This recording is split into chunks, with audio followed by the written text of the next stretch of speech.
നമ്മുടെ സ്വഭാവങ്ങളെല്ലാം ഉത്ഭവിക്കുന്നതോ നമ്മുടെ സംസ്കാരങ്ങളിൽ നിന്ന്. നമ്മുടെ മനസ്സിൽ എപ്പോൾ വേണമെങ്കിലും മാറ്റം വരാം. പറയാറില്ലേ, മനസ്സൊരു കുരങ്ങനെ പോലെ ചഞ്ചലായിക്കൊണ്ടേയിരിക്കും, മാറിക്കൊണ്ടേയിരിക്കും. നമ്മൾ ചിലരോട് ചോദിക്കില്ലേ, എന്താ നിൻ്റെ മനസ്സിന് ഇപ്പോൾ ഒരു മാറ്റം, മാനസാന്തരം, ഇടയ്ക്കിടയ്ക്ക് എന്താ ഓരോന്നിങ്ങനെ തോന്നുന്നത്, മാറ്റി മാറ്റി പറയുന്നത്. അപ്പം മനസ്സിന് ഒരു സെക്കൻഡ് പോലും വേണ്ട മാറ്റം വരാൻ. ബുദ്ധിയും അതേപോലെയാണ്, മാറ്റത്തിന് വിധേയമാകും. തീരുമാനങ്ങൾ വ്യക്തിയുടെ മാറിക്കൊണ്ടേയിരിക്കും. ചില സമയത്ത് നമ്മൾ ചില പഠിപ്പിൽ തന്നെ കണ്ടിട്ടില്ലേ, ചിലപ്പോൾ പറയും എനിക്ക് എൻജിനീയറിങ്ങിന് പോകാം, കുറച്ച് ദിവസങ്ങൾക്കുള്ളിൽ തന്നെ തീരുമാനം മാറ്റും, അല്ല എനിക്ക് മെഡിസിൻ മതി. ബുദ്ധിയുടെ തീരുമാനങ്ങൾ സാഹചര്യങ്ങൾക്കനുസരിച്ച് ഇടയ്ക്കിടയ്ക്ക് മാറ്റുന്നത് നമുക്ക് കാണാൻ പറ്റും.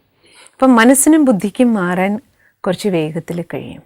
പക്ഷേ ഒരാളുടെ സംസ്കാരത്തെ പ്രതി നമ്മൾ കേട്ടിട്ടുണ്ട്, അതവരുടെ സ്വഭാവമല്ലേ, സംസ്കാരമല്ലേ, ഒന്നും മാറില്ല, ദൈവം തമ്പുരാന് പോലും മാറ്റാൻ പറ്റില്ല, ചിലപ്പോൾ പറയണ കേട്ടിട്ടില്ലേ.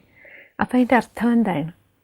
സംസ്കാരം വളരെ ആഴത്തിൽ കിടക്കുന്ന, അതിസൂക്ഷ്മതലത്തിൽ കിടക്കുന്ന ഒന്നാണ്.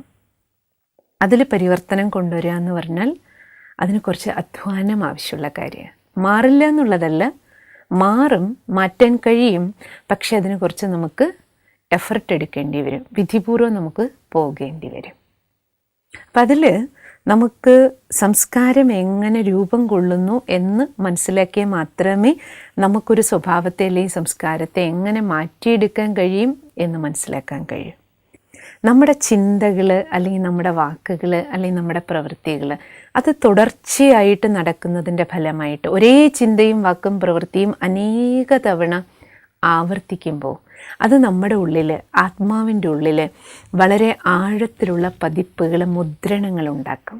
നമ്മുടെ ഉള്ളിലുണ്ടാകുന്ന ഈ ആഴമേറിയ മുദ്രണങ്ങളെ ആണ് യഥാർത്ഥത്തിൽ സംസ്കാരം എന്ന് പറയുന്നത്. മനഃശാസ്ത്രത്തിൽ അൺകോൺഷ്യസ് മൈൻഡ്, അബോധ മനസ്സെന്ന് പറയുന്നതും ഈ സംസ്കാരത്തെ തന്നെയാണ്. ദുർബലമായ മനസ്സും അതിനോടൊപ്പം ബുദ്ധി ശക്തിഹീനമാണ്. വേണ്ടാന്ന് ബുദ്ധി പറഞ്ഞെങ്കിലും ആ വേണ്ടാന്നെടുത്ത തീരുമാനത്തിന് ശക്തിയില്ലെങ്കിൽ, ദൃഢതയില്ലെങ്കിൽ, ഡിറ്റർമിനേഷൻ ഇല്ലെങ്കിൽ, ഉറച്ച തീരുമാനമല്ലാത്തത് കാരണം ആഴമേറിയ തീവ്ര ഇച്ഛയിൽ നിന്നുണ്ടാകുന്ന ആ ഫീലിംഗ് അത് നമ്മളെ കൊണ്ടങ്ങ് ചെയ്യിപ്പിക്കുകയാണ്. ബുദ്ധി പിന്നെ ഇടപെടുകയും കൂടിയില്ല. ഒരു തവണ ബുദ്ധി ഇങ്ങനെ തോറ്റുന്നിരിക്കട്ടെ, അപ്പം മനസ്സിൻ്റെ രാജ്യമായിട്ട് അപ്പം അതിനെയാണ് നമ്മൾ പറയണ തന്നിഷ്ടം. മനസ്സിൽ എന്ത് തോന്നുന്നു അതങ്ങ് ചെയ്യാൻ തുടങ്ങും.